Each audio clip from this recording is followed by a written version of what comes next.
הרובים שלי ושל נועם בכינוי קטן. זה הרובה הגדול שלי, זה אמור להיות החצים שלו, אבל פשוט אני לא רוצה שהם יאבדו לי, שמתי חצים כאלה, ואני גם עשיתי לו מחסנית עם שתי חצים, ויש לי גם, כאילו זה סדרת הנרף שלנו, ויש לי גם אקדח קטן שהוא יורה טוב, אני ממש אוהב אותו, כי הוא יורה ממש רחוק והוא טוב, והכנתי לו גם מחסנית, אבל עדיין לא שמתי אותו, וקניתי גם מחסנית של 38 כדורים על זה, ועכשיו קטנצ'יק אתה מסביר.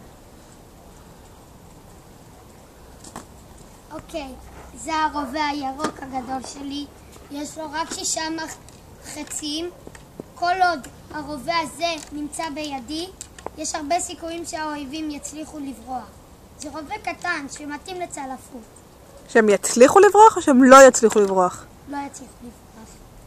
זה הרובה הקטן שלי, כמו שגיא הסביר, הרי גם הוא יורה את אותו דבר, אבל לא הכנתי לו מחסנית. זה הרובה החשמלי שלי.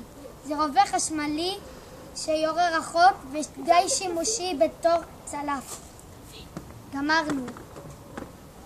עכשיו אנחנו עושים קרב. יאללה.